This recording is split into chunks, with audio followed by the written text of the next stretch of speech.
Bien-aimés, nous allons parler d'un thème très important dans notre marche avec le Seigneur. Alléluia. Bien-aimés, je veux dire à quelqu'un ce matin, quand Dieu veut aller loin avec quelqu'un, il équipe. Alléluia.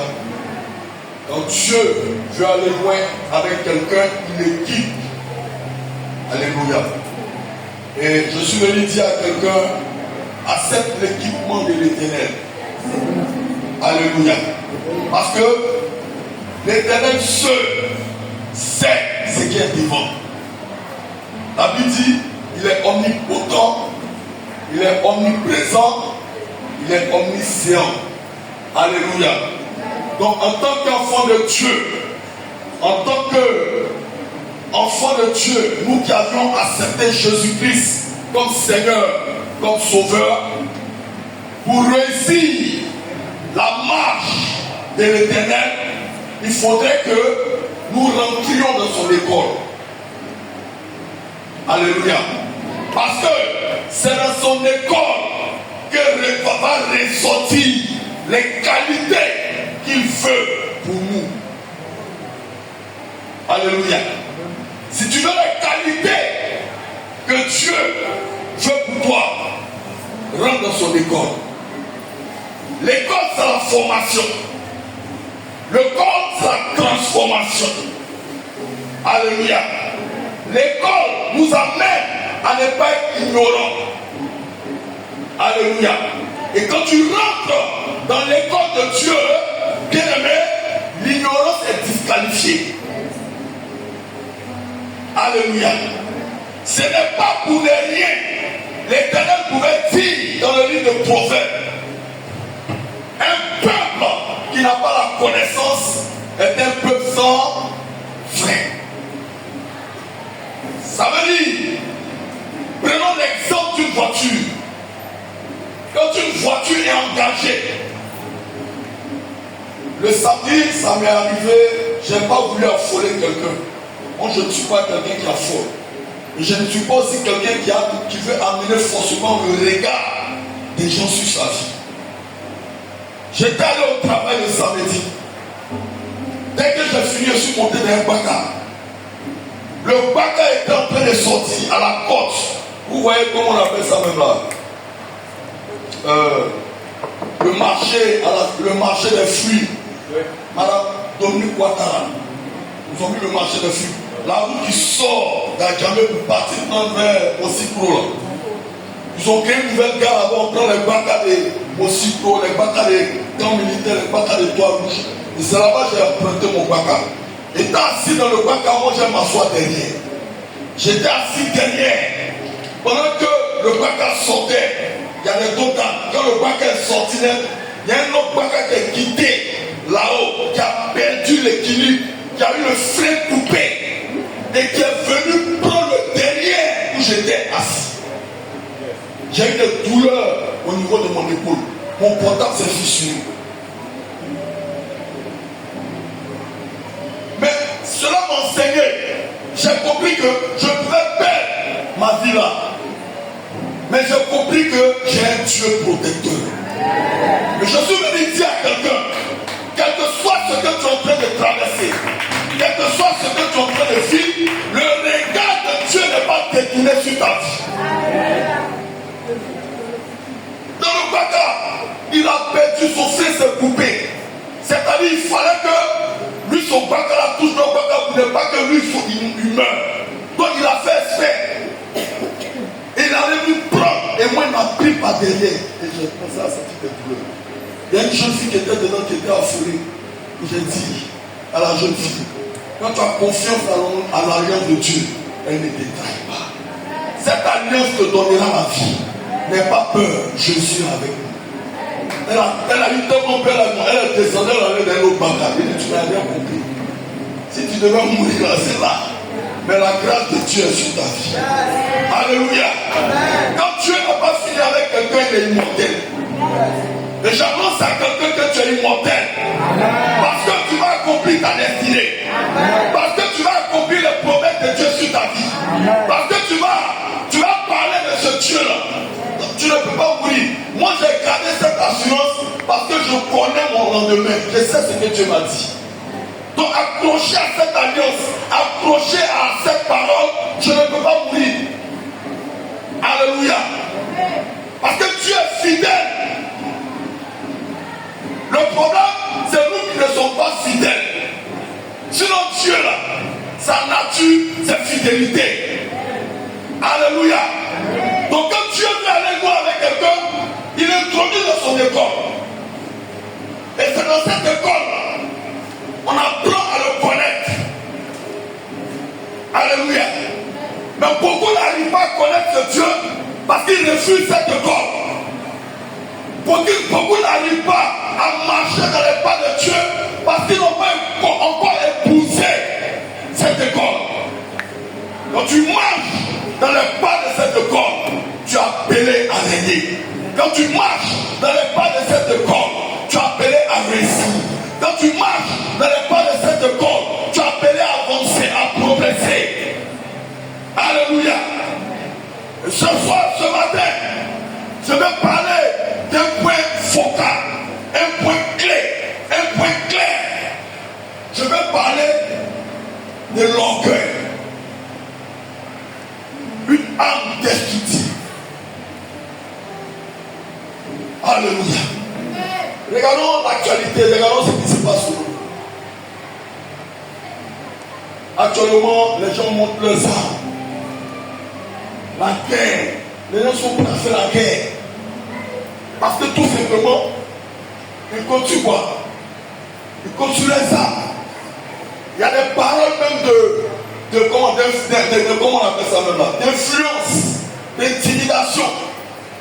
Est-ce que toi tu connais mon âme? Est-ce que moi j'ai le dernier cri? Les gens se disent toutes ces paroles. Alléluia. Mais ça c'est l'âme physique. Mais cette âme-là elle est destructive. Il y a des gens qui ont perdu leur vie à cause des guerres. Parce qu'ils ont reçu, pas par sa volonté, parce qu'ils ont reçu des buts de Kalash, des balles de Kalash. Ils ont reçu des obus. Ils sont morts. Ça crée des destructions dans la famille des gens. Ça a tué des vies. Mais ainsi de même, alléluia, que le monde spirituel, il y a des armes, alléluia, qu'on utilise. C'est pourquoi, en tant que chrétien, tu as un travail que tu dois faire. Chercher à savoir comment lui qui te combat là, opère.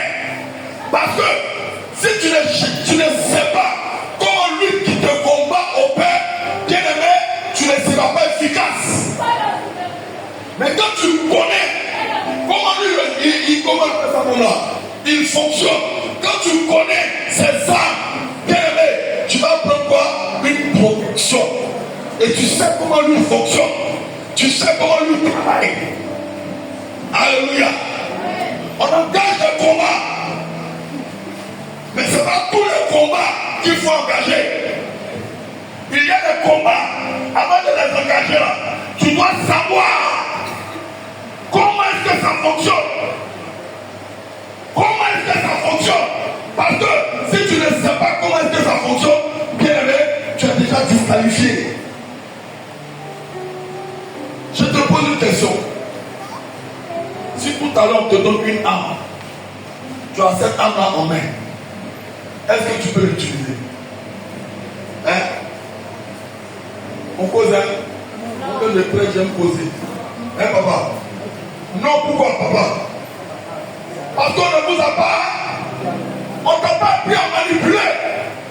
Donc, malgré que tu es là, mais l'ennemi va t'avoir.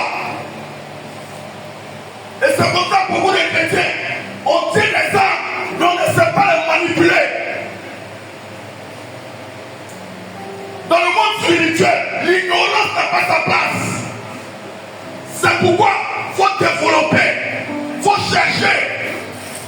Il faut chercher à comprendre le spirituel. Si tu n'arrives pas à chercher, tu ne peux pas trouver la Bible de celui qui cherche. c'est celui qui trouve. Alléluia. Je ne sais pas si je me fais comprendre. Je suis en train d'aller quelque part.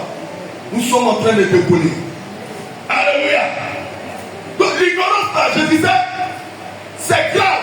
Si on ne sait pas comment les hommes fonctionnent, on serait inefficace. Regardons un peu un exemple simple. Jésus est monté à la montagne de transfiguration. Quand il est monté, il allait avec Pierre. Il allait avec qui? Aidez-moi. Jean. Il allait avec qui? Pierre et Jean à la montagne de transfiguration. Quand il est monté avec eux, il y a d'autres disciples qui sont restés. Mais la Bible dit, quand ils sont montés à la montagne de transfiguration, derrière Jésus, il y a une dame qui a envoyé son enfant qui était atteint d'une maladie lunatique. Alléluia. Et quand ils sont venus dans la présence de ces disciples-là ont commencé à prier pour, comment on appelle ça maintenant, cet enfant. Mais cet enfant n'a pas été restauré. Pourquoi? Parce qu'il y a des stratégies de combat qui n'ont pas été appliquées. Donc tant que tu ne connais pas la stratégie de combat de ton adversaire, tu ne pourras même pas l'influencer. Aussi, tu peux avoir le nom de Jésus. C'est vrai, le nom de Jésus est au-delà de toutes choses. Mais il y a des utilisations. Comment faire? Certainement, les démons disaient au nom de Jésus, pas. Au nom de Jésus, pas. Le nom de Jésus est efficace. C'est vrai. Mais quand Jésus lui-même il est descendu, il a dit quoi? Aidez-moi, il a dit quoi? Ces gens de démons-là. Ces gens de démons-là sont par quoi? Par le jeûne et quoi?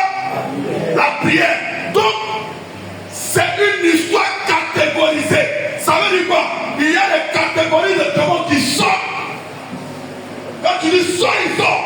Mais tu as besoin d'ajouter au nom de Jésus une action. C'est l'action de jeûner. Le nom de Jésus, c'est un problème, il est très efficace. Mais le problème, c'est celui qui prononce le nom. Vrai ou faux? Le nom de Jésus est efficace. Mais le problème là, ce n'est pas le nom de Jésus. Le problème là, c'est qui utilise le nom de Jésus. Qui? Donc Jésus, quand il dit aux disciples, ces gens de démons là, ils partent par les chaînes et les prières. En d'autres termes, Jésus est en train de dire à ses disciples que avant de gagner le combat, il faut que vous soyez prêts spirituellement. Avant de gagner le combat, il faut que vous soyez prêts spirituellement. Si tu n'es pas prêt spirituellement, tu vas échouer. Il y a les sept de Sheba. Ils ont vu Paul opérer dans une dimension. Ils ont vu les démons. Il dit sortez. Les démons n'y en sont pas. Sortez. Les démons n'y en sont pas. On dit les démons les ont frappés. Mais regardez le prière. Il dit au nom de Jésus que Paul prêche. C'est-à-dire il parle même pas d'eux-mêmes.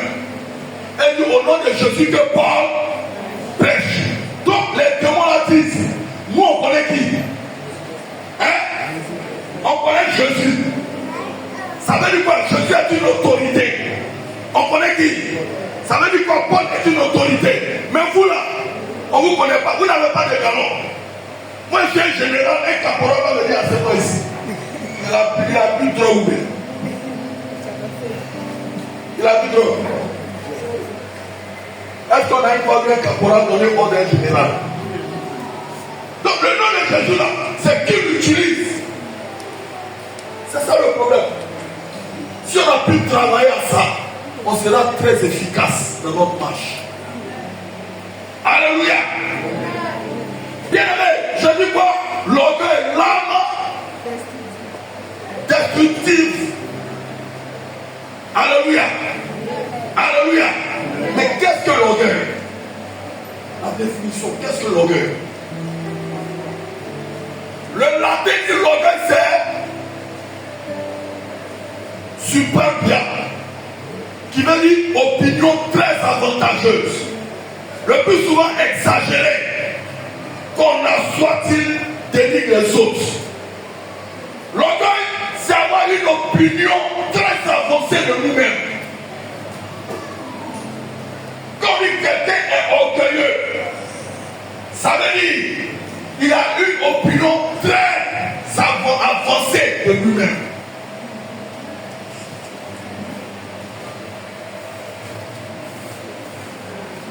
Alléluia. Alléluia. Alléluia. Bien aimé. On va prendre un verset pour comprendre quelque chose.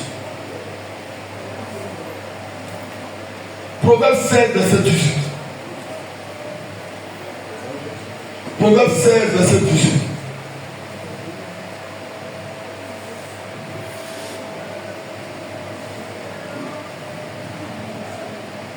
Proverbe 16, verset 18. Allez-moi.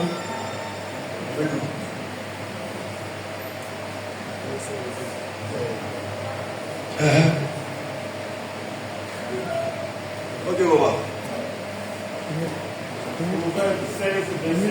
Proverbe 7, verset 18. L'arrogance précède la ruse. Et l'orgueil précède la chute. Et l'orgueil précède quoi? La chute. Alléluia. En tant qu'enfant de Dieu, nous sommes appelés avec quoi? Être élevés, être en hauteur. Mais on dit l'orgueil là. Quand quelqu'un a l'expression de l'orgueil, sa chute est quoi? Est inévitable. Parce que Dieu lui-même dit dans sa parole qu'il résiste aux orgueilleux. Et nous, en tant que chrétiens, nous devons travailler à notre vie. Parce que regardez, l'opération diabolique, c'est-à-dire l'opération du diable, comment il opère? Le diable, la Bible l'appelle le malin. Le diable, il ne prend que celui qui est en lui. Il est conscient que c'est ce qui a énervé l'Éternel. Il est conscient que c'est ce qui peut irriter l'Éternel. C'est ce sentiment qu'il prend en lui pour pouvoir communiquer à l'homme. Parce que il sait que quand l'homme va manifester ce sentiment, quand l'homme va marcher dans cette manière de faire, le diable sait que ça irrite Dieu. Donc automatiquement, il poussera l'homme à faire ces pratiques pour que tout simplement l'homme soit parachuté comme lui, il a été parachuté.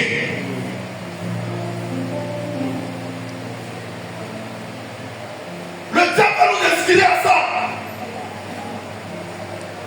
Sa nature là, il est orgueilleux.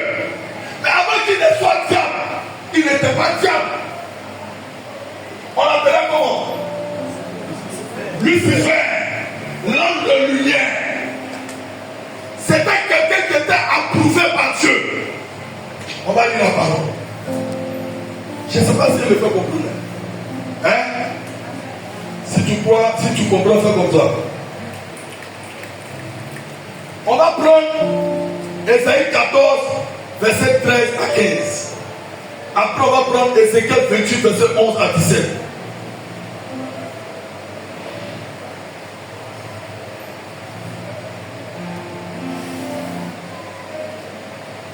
Je relis. Ésaïe 14, verset 13 à 15. Ézéchiel 28, verset 11 à 17.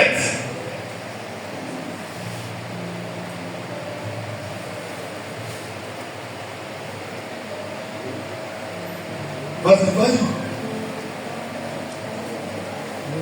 Ésaïe 14, verset 13 à 15. Yes. Tu disais en ton cœur. Tu disais en ton cœur. Je monterai au ciel. Je monterai au ciel. J'enlèverai mon trône. J'enlèverai mon trône. Au-dessus des étoiles de Dieu. Au-dessus des étoiles de Dieu. Je m'assiérai sur la montagne de l'assemblée. Attends la mort, 2 minutes. Il dit qu'au départ, il dit quoi? Il dit, tu disais en ton cœur. Tu disais en ton cœur. Bien aimé. En tant que chrétien, le premier travail que nous devons faire, c'est de sécuriser notre cœur. Parce que le cœur est la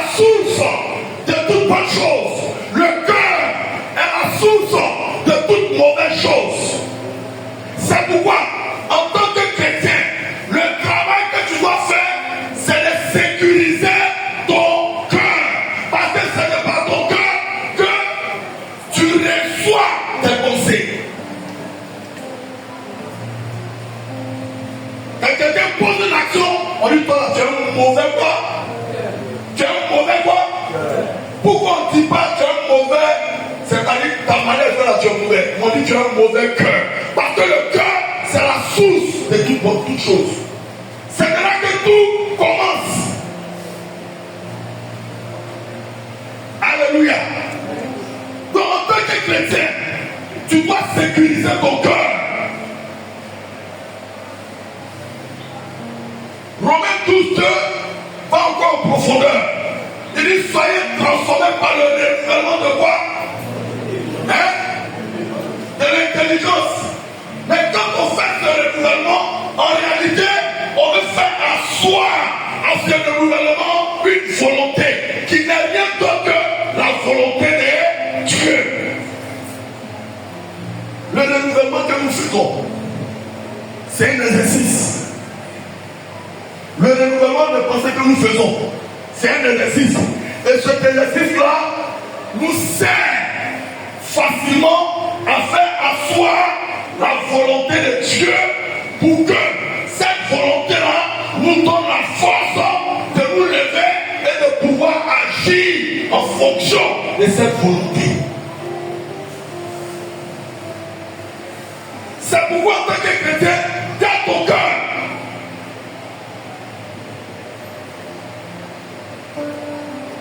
Garde ton cœur. Parce que c'est la source de toute chose.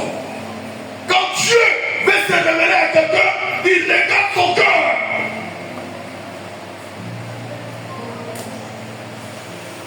Regardez un peu l'adoration d'Abel et de comment il s'appelle la même là. De Caïn. Mais comment toute l'inspiration du choix des offrandes est partie. Quand Dieu voit l'offrande de Caïn, quand Dieu voit l'offrande d'Abel, d'où vient-il à Dieu cette inspiration de faire le choix? Ce qui fait l'inspiration de faire le choix, c'est que Dieu utilise, sur lequel Dieu s'appuie pour faire le choix, c'est le quoi? C'est le cœur. Abel est venu avec son offrande. Caïn est venu avec quoi? Son offrande. Quelqu'un peut te donner une chose, mais pas avec son cœur. Bravo. Hein? Je peux te donner un tricot, mais ça va donner mon cœur. Parce que chaque fois que tu portes là, il là, c'est mon ami, il est rapporté. Là, il est sapé déjà pour toi. Abissa l'a réglé ça hier, il est donné. Tu veux montrer à tout le monde que c'est toi qui as posé cette action. Mais en le faisant, tu es en train d'énerver Dieu. Dieu peut-être avait prévu, parce que tu as posé cette action. Dès que tu as posé, Dieu voulait te bénir. Il te regarde. Dès que tu veux te bénir, c'est là que tu te lèves maintenant. Et c'est bon, c'est bon. Mais Dieu ne peut pas te bénir. C'est ça le problème. En Caïn et Abel, c'est ça. Avant de faire l'offrande, quelle était la motivation de leur cœur? Quand tu viens à l'église, quelle est la motivation de ton cœur? Adorer Dieu, c'est pas sauter, danser. Adorer Dieu, c'est la disposition de ton cœur.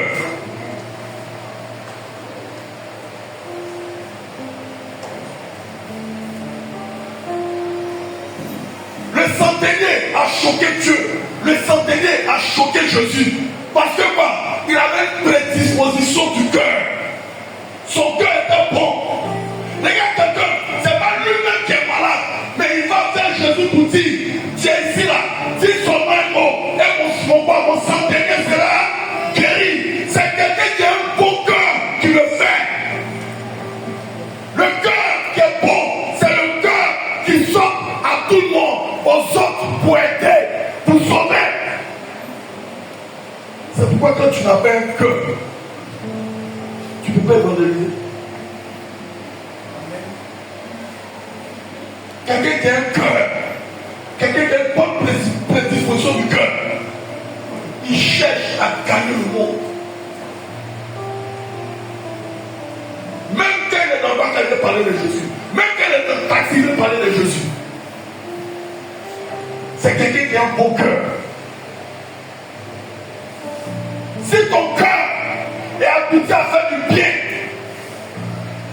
ton cœur donnera un parfum de bonne odeur à l'Éternel. C'est pourquoi il peut t'écouler de ce verset pour dire: je cherche le cœur des adorateurs.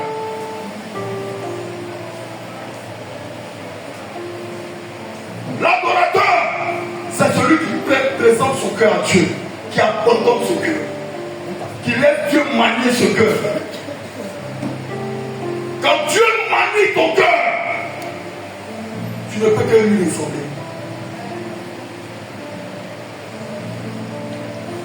Alléluia. Je ne sais pas si tu comprends ce que je suis en train. Si tu comprends, acclame Jésus.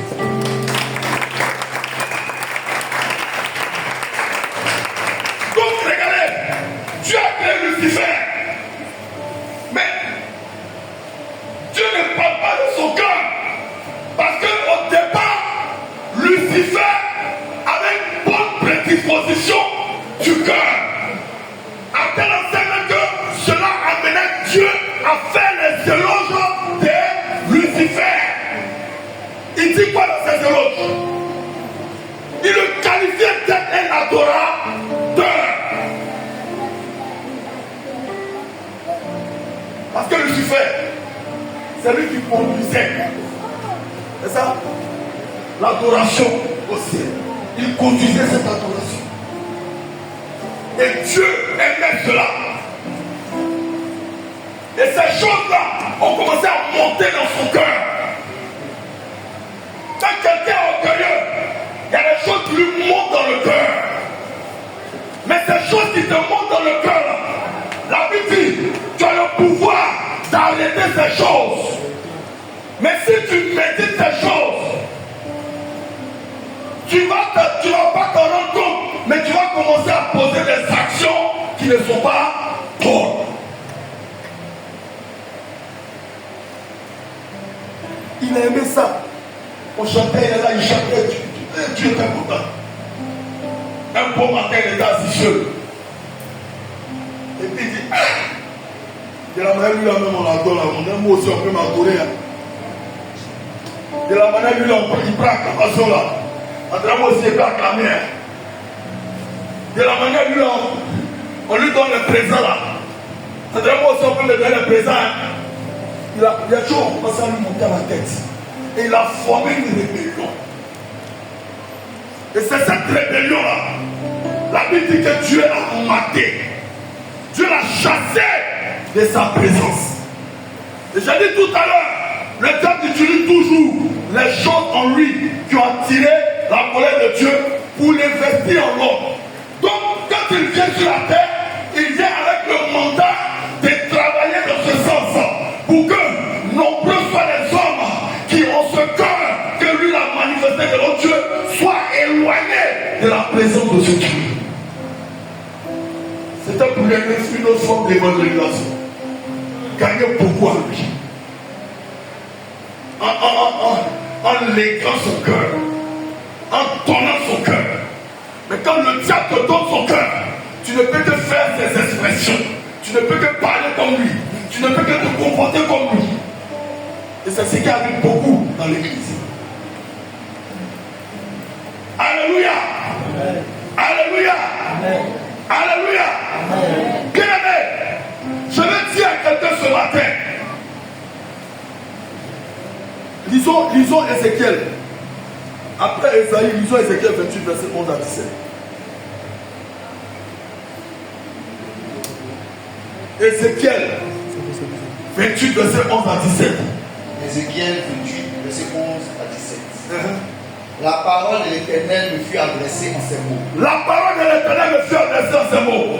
Fils de l'homme. Fils de l'homme. Prononce une complainte contre le roi de Tyr. Tu lui diras, ainsi parle le Seigneur l'Éternel. Ainsi parle le Seigneur l'Éternel. Tu mettais le sceau à la perfection. Tu mettais le sceau à la perfection. Tu étais plein de sagesse. Tu étais plein de sagesse. Parfait en beauté. Parfait en beauté. Tu étais en Éden. Attends. Tu vas reprendre tout à l'heure. Regardons un peu, n'est-ce pas ce que je disais tout à l'heure? Regardez ce que Dieu fait quand il présente Lucifer. Donc quand Dieu présente Lucifer, je comprends par là qu'il n'avait pas une prédisposition d'un mauvais cœur. Parce que Dieu ne peut pas parler de quelqu'un qui a un mauvais cœur. Parce que ta vie même est une odeur nauséabonde à sa présence. Mais Dieu n'héritait que ceux qui l'adorent. Dieu n'héritait que ceux qui donnent l'expression de l'adoration d'une sincérité. Dieu n'était ça. On dit que Lucifer, il avait toutes ses prédispositions d'être un adorateur que Dieu cherche. Mais quand il a vu toutes ces choses-là, quand il a vu le cœur de Dieu était sur lui, quand il a vu tous les attaques de Dieu sur lui, son cœur a commencé à s'enfler. Son cœur a commencé à monter. Alléluia. Et il a commencé à former une rébellion. Et c'est ainsi que Dieu l'a chassé. Bien aimé. Lis la deuxième partie. Tu étais en Éden. Bien aimé, attends. Tu étais en Éden. Tu étais en Éden. Je veux dire à quelqu'un ce soir. L'une des causes qui suscite l'orgueil dans la vie de quelqu'un, c'est le positionnement. C'est le positionnement. C'est pourquoi moi, quand je marche avec quelqu'un, quand il n'a rien, je me méfie de lui. Même elle, je me méfie de lui. Parce qu'il y a des gens là, c'est parce qu'ils n'ont rien qu'ils sont avec toi. Dis à quelqu'un, le Dieu là, bénis là, tu vas voir son cœur. Le positionnement, ça vient comme un testeur. Le positionnement, ça vient comme un testeur pour voir si tu es humble ou bien si tu es orgueilleux. Le positionnement, ça vient comme un testeur pour voir si tu es humble ou bien si tu es orgueilleux. Il y a un homme de Dieu qui dit d'aller prêcher dans une église en Afrique du Sud. Et après ça, Yonggi Cho l'a vu prêcher à la télé. Et Yonggi Cho automatiquement a délégué une invitation. Il a payé son billet, il dit il faut venir, tu as payé mon bureau. J'ai remis ta prédication. Le gars est parti. Quand il est parti, là-bas, à l'aéroport, tu sais qui est venu le chercher? On dit le ministre des Affaires étrangères de la nation. C'est lui qui vient le chercher. Hein? C'est lui qui vient le chercher dans la voiture. Et le gars l'a mis dans la voiture. Ils sont allés à l'hôtel.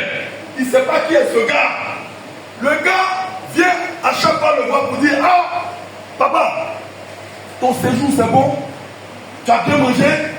En fait, il veut voir si son invité va bien. Et le soir, c'était le programme. Il a fini, il est allé au programme. Il a fini de prêcher. Donc il l'a reçu au bureau, tout. Il dit: ah, tu retournes à l'hôtel, mon protocole va t'accompagner. Il accompagne le gars. Il a fait 2 jours là-bas. Le dernier jour, l'homme de Dieu lui dit: ce monsieur qui allait te chercher à l'aéroport, ce monsieur qui t'essaie, ce monsieur qui fait ça, qui fait ci, c'est le ministre des Affaires étrangères en Afrique du Sud. Et pardon, où il était là, pardon. Le ministre, on connaît tous. Le ministre des Affaires étrangères. Mais on dit là, il y a des gens qui ont un positionnement là. Tu sais qui est sûr? Tu dis à quelqu'un, tu n'es rien.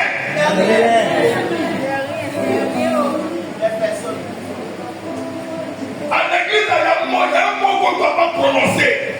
C'est Jésus qui doit dire: tu sais qui est sûr. C'est pas toi qui dis: tu sais qui est sûr. Si tu as ce langage, tu n'as plus les attitudes diaboliques. Cherche à faire la délivrance. Soyons le Messie, c'est un ministre. Il peut prendre son titre, il peut prendre son positionnement pour influencer les gens. Alléluia. Il y a des gens, tu les vois à l'église, ils ne parlent pas. Mais il faut avoir peur d'eux. ils sont positionnés dans le monde. Mais c'est leur cœur qui a été travaillé. Quand ton cœur a été travaillé, la bénédiction ne te surprend pas. Beaucoup sont bénis, mais leur cœur n'est pas encore prêt pour accepter la bénédiction. C'est pourquoi on peut monter comme Satan. C'est pourquoi l'orgueil peut les traverser. Le diable, il est méchant. Il met l'orgueil devant de toi pour que tout simplement les bonnes choses de Dieu là ne soient plus pour toi. Travaillons avec humble dans la maison de Jésus. Parce que quelqu'un qui est humble, l'Éternel va le vérifier. Quelqu'un qui est orgueilleux, il devient opposant à Dieu. Il s'oppose à Dieu. Et tous ceux qui s'opposent à Dieu ont été chassés. Le positionnement. Faisons attention. Quand tu commences à être peut-être élevé, faisons attention. Il y a un verset qui dit, quand l'argent, l'insensé, n'est pas habitué à avoir une grosse somme, il se perd. Hein? C'est dans le proverbe de quoi? Il se perd. Ça veut dire quoi? Il y a des gens, c'est quand ils ont l'argent, tu vois leur vraie nature. Il vient à l'église lundi, il vient à l'église mardi, même férié, il veut venir. Mais le jour, on dit, tu es ministre. Il n'y a pas le temps, je suis comme maintenant. Il n'y a pas le temps. Je suis sur deux avions. Hein? Bon, avion où tu passes là, c'est pour Jésus. Le ciel où ton avion passe là, c'est pour Jésus. Si tu n'es pas en train de faire ce dont pour lequel il t'a appelé, ce dont pour lequel il t'a élevé, que tu dis dans deux avions là, l'avion là va se bloquer en l'air là-bas. Ça va se bloquer en l'air. Là, comment on appelle le positionnement.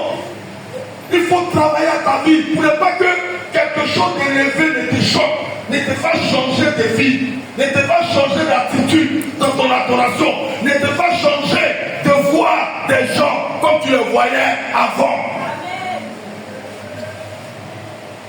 Alléluia. Alléluia. Alléluia. Alléluia. Alléluia. Alléluia. Alléluia.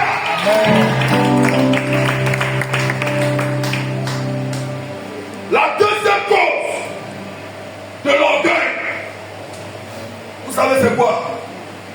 C'est l'investissement de Dieu à un homme. La deuxième cause. Quand Dieu s'investit en quelqu'un, c'est semblant même au positionnement. Quand Dieu s'investit en quelqu'un, parce que regarde, on dit quoi? Lucifer était habillé en quoi? La Bible parlait de ses habits. Tu étais couvert de toute espèce de pierres précieuses. Tu étais couvert de toute espèce de pierres précieuses. De sardoine, de topaz, de diamant. Alléluia. Alléluia. Regardez toutes ces choses-là. C'est ce qui a entraîné sa chute. Il n'était pas prêt. Il y a des gens qui ne sont pas prêts pour obtenir une bénédiction. C'est pourquoi Dieu ne les a pas encore bénis. Et on est pourquoi l'église, on n'est pas prêt à pouvoir attraper une bénédiction que Dieu nous donne. C'est pourquoi ça tarde. Pour que tu puisses attraper la bénédiction que Dieu te donne, au préalable, tu dois travailler à ta vie. Tu dois laisser Dieu te transformer. Tu dois laisser Dieu travailler dans ta vie. Tu dois encore rester dans l'école de Dieu. Parce que quand tu restes dans l'école de Dieu, Dieu apporte une transformation à ta vie. C'est pourquoi, quand quelqu'un est transformé, sa bénédiction ne le choque pas. Parce qu'il sait que son Dieu qui l'a béni peut le bénir au-delà.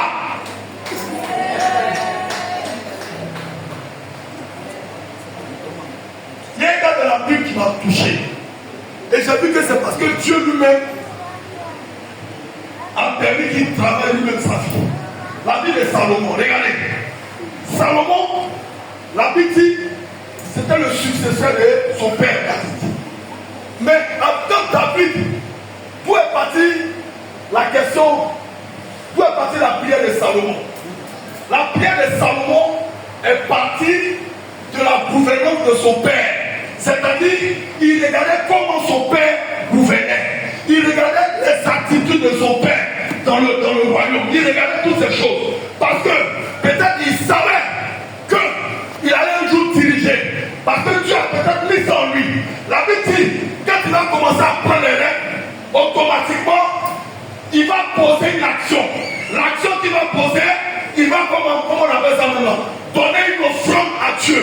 C'est-à-dire, on dit, il va donner combien? 1000 holocaustes. On dit, Dieu n'a pas donné. Dieu s'est levé. Quand Dieu s'est levé là, Dieu est venu vers lui. Dieu dit, Salomon, demande-moi tout ce que tu veux. Et ici là, si Dieu dit à quelqu'un, demande-moi tout ce que tu veux. Alors, moi, je dis, Seigneur, donne-moi 2 coups. Donne-moi 2 10. Vas-y, ça passe ce qu'ils vont demander.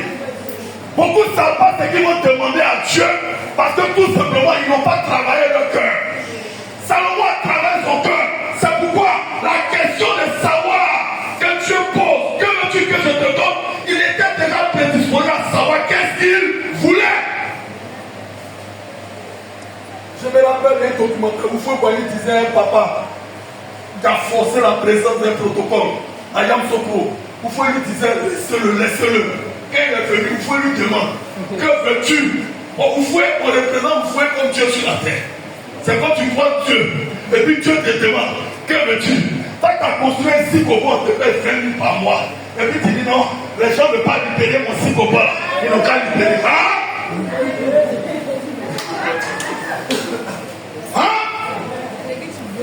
Vous pouvez lui laisser-le.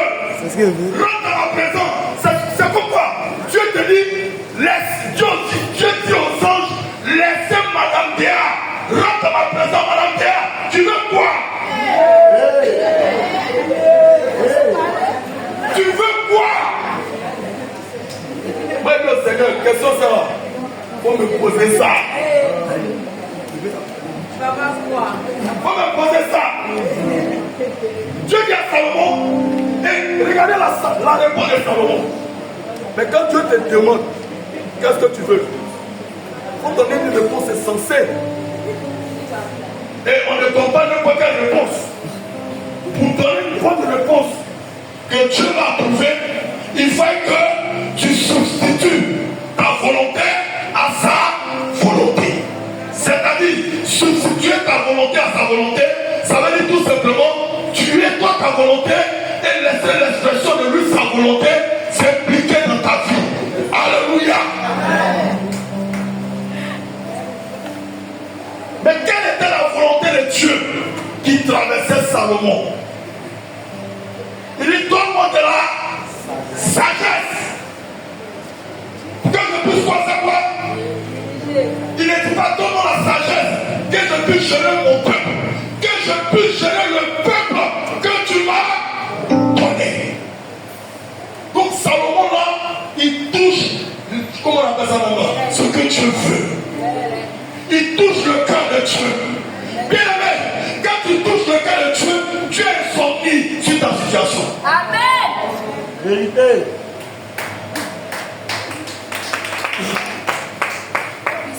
Dieu est insomnie, il ne tombe pas sur ta situation. Il ne tombe pas sur ta situation. Parce que c'est comme si vous faites. Il dit, donne-moi ton intelligence, donne-moi ta sagesse pour que je puisse conduire ce peuple que tu m'as donné. Et regardez la réponse de Dieu. Il va dire, voilà la réponse d'un homme. Peut-être qu'il ne va pas me choquer. Dieu dit la réponse d'un homme, certainement serait en train de dire, tue mes ennemis, rends-moi prospère, rends-moi riche. Bien aimé, quand tu actives la volonté de Dieu dans tes prières, Dieu va te donner les choses que toi-même tu ne pensais pas avoir.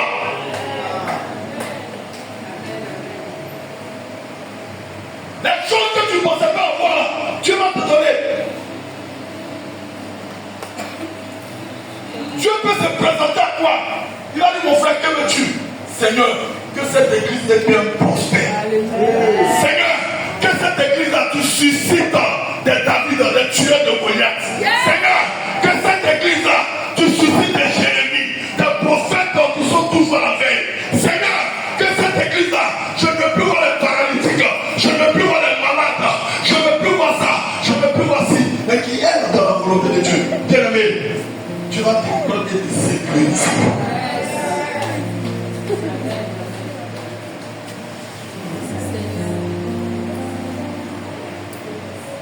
Il y a des choses qui sont importantes dans le dispositif de Dieu. Parce que tout simplement, ils ont changé la volonté de Dieu. Quand tu changes la volonté de Dieu, tu deviens un pion clé, essentiel dans son dispositif. C'est toi qu'il a choisi pour envoyer.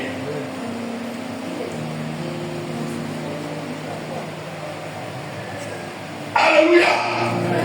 Alléluia. Alléluia. L'investissement de Dieu dans la vie d'un homme peut faire que cet homme peut être orgueilleux. C'est pourquoi j'ai dit au premier travaille ton cœur. Parce que quelqu'un qui travaille son cœur n'est pas choqué de la bénédiction de Dieu. Quelqu'un qui travaille son cœur, même si Dieu t'a donné 2 milliards, ça va avec un dimanche, tu vas pas venir à l'église. Et les gens qui sont venus à l'église ne t'ont pas été venus, mais ils ont été venus à commencer à jouer au Maracana dimanche. Un coup, et puis là, il a un repère à côté de lui, il a attrapé Awa, et puis il était pour ça. Ah, Dieu a dit, tu as mal fait de te bénir. Tu as mal fait de te bénir. Nos bénédictions tardent parce que nos cœurs sont pas complets. Tu pries pour le mariage. Seigneur, donne mon mari. Oh, toi-même, tu frappes tes frères. Tu frappes tes petits soeurs. À cause de mes parents, faire taekwondo. Elle disait à ma femme, il y a moins de 2 filles là, elle va aller faire taekwondo. Parce qu'il y a un gars qui m'a blagué. Il dit que taekwondo, la sagesse à Dieu. Ma femme m'a donné une seule réponse, qui a fermé ma bouche. Elle dit, cette esprit n'est pas fort pour donner sagesse à tes enfants. Il dit, tu as raison. J'ai venu pour parler. J'ai voulu les envoyer pour aller faire taekwondo. Parce qu'un gars m'a dit non, que ses enfants font taekwondo, ils ont la sagesse et puis ça se défend. Donc moi je dis à mes enfants, on va aller faire ça. Elle me dit, le Saint-Esprit n'est pas puissant pour donner la sagesse à tes enfants. Chacun tout. Il y a des réponses qui te désarment. Il y a des réponses qui vont que quand tu vas en faire, tu parles plus. Hein? C'est une réponse de sagesse. Quand Salomon dit envoyer épée là, le fou est parti ici, l'original est parti ici. L'épée là, ça dissocie l'original à la photocopie. Et l'épée c'est la puissance de Dieu. L'épée c'est la sagesse de Dieu. Quand Dieu te donne sa sagesse, bien aimé, quand tu parles, tu amènes tous les oreilles de ta direction. Parce qu'on dit, hé, lui là, ce qui sort de sa bouche là, c'est Dieu qui parle même. C'est Dieu qui parle même. Dis à quelqu'un, c'est Dieu qui parle même. C'est Dieu qui parle même. Alléluia. Alléluia. L'orgueil est loin de Dieu. On a pris Isaïe 14, verset 12 à 15. L'orgueil là, ça t'éloigne de Dieu. Lucifer était quoi? Il était proche de Dieu. Mais qu'est-ce qu'il y a avec un Dieu là éloigné? Hein? C'est l'expression de l'orgueil. Alléluia. L'orgueil est loin de Dieu. Dieu n'aime pas ça, mais quand quelqu'un est orgueilleux, Dieu est fâché. Parce que quand tu es orgueilleux sur la terre, il se rappelle de Satan. Quand c'est toi qui fais ça, lui il se rappelle de Satan. Il ne se rappelle pas de toi, mais il se rappelle de Satan. Dis-le-moi, une église où il y a l'orgueil, elle ne sera jamais remplie. Les gens ne vont jamais venir. Mais une église où il y a l'humilité, le dimanche, le gars veut tirer vite dimanche à venir encore. Quand dimanche est fini là, Il veut que Timothée vienne vite. Pourquoi?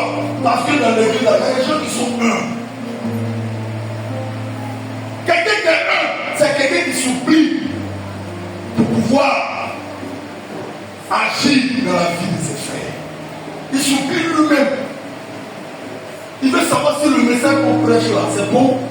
Est-ce que c'est bon? Il veut savoir si vraiment l'église là, ça va. C'est quelqu'un qui est un. Et Dieu travaille avec ces personnes. Quand tu es un, le Dieu active ses dons en toi. Parce qu'il te trouve nécessaire d'être un instrument pour pouvoir propulser son évangile. Le diable sait ces choses. Il sait ces choses. Il sait que quelqu'un qui est orgueilleux ne peut pas accomplir la volonté de Dieu pour sa vie. Il sait. Donc il te poussera chaque fois. Il te poussera chaque fois. Moi ça m'est arrivé. Un jour un homme de Dieu est venu prêcher. C'est vous qui avez dit ça. Il avait porté tapette pour venir au culte. Il avait porté tapette. Et puis il y avait eu des hommes qui disaient venez. Il m'a pris dedans. Je suis venu et dit, passe très mal. Où est ta femme? On se met de ton mari. Donc il cherche ma femme pour m'humilier encore même. C'est à lui m'humilier et puis humilier ma femme. Il dit, quand tu es sale comme ça, en plus que ici, je dis que si j'allais m'asseoir, mon cœur a commencé à bouger. Non, cette église n'a pas en ici. Il ne vient plus ici. Non, il n'est pas venu. Non, il ne vient plus. Non, ici on parle mal. Les choses ont commencé à passer mal. Je suis parti à la maison. Missionnaire a couru. Il est venu me trouver. Il dit l'action qui s'est posée là. Je vois Dieu t'élever. Ne vois pas ça comme un mal. Mais vois Dieu t'élever. Je vais dire à quelqu'un, il y a des frustrations que Dieu permet. En réalité, il veut t'élever. Mais l'orgueil veut toucher ça. L'orgueil veut toucher ça.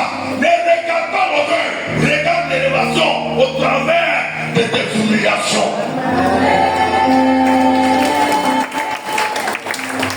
Parce que quand tu vas regarder les humiliations, l'orgueil va s'élever. Il faut quitter, il faut partir.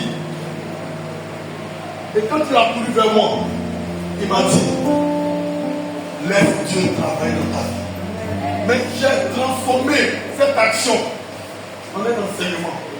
J'ai dit à partir d'aujourd'hui, je ne vais jamais venir en tapette à l'église. Je vais porter chaussures fermées. Mais si je n'ai pas chaussures fermées, peut-être le jour-là je ne sais pas. Mais à partir d'aujourd'hui, je ne vais plus porter tapette.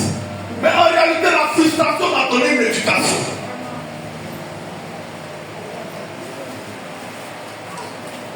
Souvent, il y a des paroles que le diable transforme pour susciter ton orgueil. J'ai dit le dimanche passé que tu peux donner un présent à quelqu'un. Peut-être tu sens qu'il ne sent pas bon. Un parfum. Mais si tu viens dire, tiens, parfum, là, toi tu sens trop mauvais, tiens. Mais il ne va jamais prendre ton parfum. Hein? Parce que tu as fait quoi? Tu l'as humilié. Quand quelqu'un se sent humilié, l'orgueil va monter. Tu l'as humilié. Mais quand tu viens avec sagesse, parler, ah mon frère, hier on fait publicité d'un parfum à la télé là. Ah j'ai payé ça. Moi tu payes ça aussi. Comment ça se fait? Est-ce que vous avez fait par là? Hein? Mais tu as fait passer quoi? Tu as fait passer un message non? Tu lui as dit un message pour aller qu'il ne sent pas. Il a besoin de. Mais tu vas voir que ça veut que tu le forces. Lui-même va te dire, ah ton parfum là hier il t'a mis sur ça, tu as fait ça où? C'est fini, tu as guéri ton frère. Sans le frustrer, tu l'as guéri. Sans frustrer ton frère, tu l'as guéri. Alléluia. Alléluia. Alléluia. Alléluia. Alléluia. Bien aimé, l'orgueil détruit nos relations humaines. J'ai parlé des enfants. L'orgueil là, ça détruit nos relations humaines. Apprenons à nous parler à l'église. Apprenons à nous parler. Apprenons à parler avec amour. La prostituée de la présence de Jésus, Jésus n'a pas dit, on va pas là-bas, toi tu es un de prostituée, va là-bas. Jésus n'a pas dit ça. Jésus a posé une action dans la vie de la prostituée qui doit être l'action de l'église. Quelle est l'action que Jésus pose? Jésus condamne ceux qui la condamnent. Je lui dis, si vous n'avez pas péché là, jetez une pierre. Eux tous ont jeté les pierres, ils sont partis. Maintenant, face à face dans la présence, il lui a parlé. Il dit, ma fille, où sont ceux qui te condamnaient? Personne ne te condamnait. Il y a des gens qui te condamnent, mais moi, je ne te condamne pas. Mes frères, il est pécheur. Mais est-ce que tu as lui demandé qu'elle a péché? Mais c'est l'action humaine de Jésus qui a apporté la délivrance dans la vie de cette femme. L'action humaine, ça compte pour ne pas que l'orgueil se réveille dans l'église. L'action humaine, ça compte. Tu vois que tu as blessé ton frère, ne laisse pas dormir le soleil dessus. Va lui demander pardon vite. Va demander lui pardon. Ça va guérir quelque chose. Mais toi, tu étais un nom de toi. Elle, c'est pas mal. Évite là. Évite là même. C'est là. Elle parle mal. Comment à l'église, toi, on peut te dire, c'est puis toi, tu es content. On ne t'a pas parlé de moi à l'église. Il parle mal. Non. Dis à quelqu'un, non. Alléluia. Amen. Alléluia. Amen. Alléluia. Amen. Alléluia. Alléluia. Ayons la nature de Jésus. En Jésus, on n'a pas trouvé d'orgueil. Jésus, il sait qu'en nous, on ne va pas trouver de l'orgueil. C'est pourquoi il pouvait nous donner un nom. Il nous appelle, nous sommes le sel de la terre. Mais le moment qu'il prépare là, est-ce qu'on voit le sel dans la sauce? Hein? Dans le plus orgueilleux dans la sauce, là, c'est aubergine. C'est aubergine. Quand tu mets aubergine 500 là, tu mets dans la sauce graine là. Quand tu ouvres, comment on appelle ça maintenant? Soutien là. On voit qui prêter. On voit qui prêter. C'est qui on voit. Mais les choses bizarres, c'est qu'on est grâce prêter. On le voit premier, et puis on le classe premier. Dis, mais quand tu es au cœur là, on va t'écraser. Mais quelqu'un qui est un, jusqu'à ce qu'on finisse d'appeler la ciel pour se souvenir de lui. C'est le sel.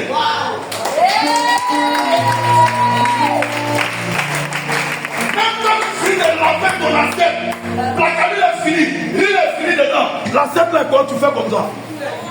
À cause de qui? À cause de qui? Soyons le sel de la terre. Soyons le sel de la terre. Soyons le sel de la terre. Le sel ne dit pas je suis salé. Mais le sel qui est quelque part là. Toi tu dis, ma femme, ta commissaire. Le sel qui est quelque part. Et puis il est normal. Ah, ta sauce est douce. C'est comme ça le sel. Il est impactant. Même dans le secret. Soyons comme le sel. Dans le secret, il impacte. Quand tu donnes quelque chose à quelqu'un, reste dans le secret. Ça va impacter sa vie. Quelqu'un à qui tu as donné un tricot. Tu ne connais pas la terminaison de sa bénédiction. Mais tu lui as donné un tricot. Et puis un jour comme ça, Dieu le bénit, il est milliardaire. Mais ton tricot là va parler pour toi. Jusqu'à ce que vos relations à Jésus l'enlèvent sur la terre. Le jour qui te croise, il va se rappeler du quoi? Tricot. Le jour qui te croise, il va se rappeler de quoi? Tricot. C'est l'impact du sel. Quand il est dans la sauce, on ne le voit pas, mais il travaille. Quand tu es chrétien, qu'on ne te voit pas, travaille. Parce que nous tous, quand on sera en train de faire ça, vous allez voir que l'orgueil n'aura pas sa place ici. L'orgueil n'aura pas sa place ici. Il faut tuer ça pour être efficace dans l'œuvre de Dieu. Il faut tuer ça pour être efficace dans l'œuvre de Dieu. Kakou Sévéré disait un jour il avait prié pour un malade. Il avait plein sur tout son corps, tout ça sent. Et puis Dieu dit il faut rentrer là-bas. Il ne veut pas, Dieu dit il faut rentrer là-bas. Dieu dit si tu ne rentres pas là-bas, il est désactivé le don. Il est rentré, il a prié. On dit à la seconde, les plaies ont séché. Quand tu as l'orgueil, tu ne peux pas penser à Dieu. Quand tu es humble, Dieu t'envoie partout. Et partout là, tu seras à l'aise. Moi, partout tu me mets, je suis comme plante de manioc de pousser. Ne me plaît pas. Tu me donnes rien sauce graine de mange. Tu me donnes rien piment, rien manger. Nous les mariés là, ne nous compliquons pas. Amen. Les mariés, il ne faut pas compliquer ta femme. Il y a un film qui passe à la télé actuellement. Le gars il avait l'argent, il mangeait un burger. Il avait l'argent, il mangeait saumon. Maintenant, elle finit. Sa femme a fait un riz avec piment. Piment là, elle a mis le poisson maïs dedans, elle a bien écrasé. Et quand elle a mangé, elle dit c'est doux, hein. Quand elle fait le saumon, il disait pas c'est pas doux. Je vais dire à quelqu'un. Je vais dire à quelqu'un. C'est ça qui va obtenir ton couple solide là. Mais si ta femme prépare, moi il va manger. Quand tu prépares mal, ça c'est l'orgueil.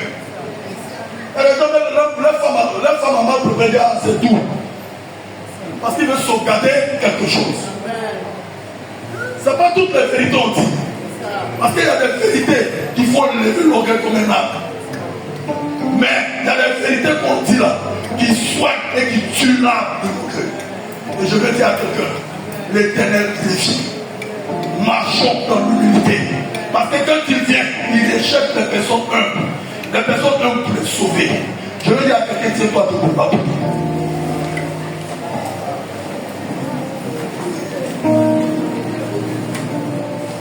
Père Céleste,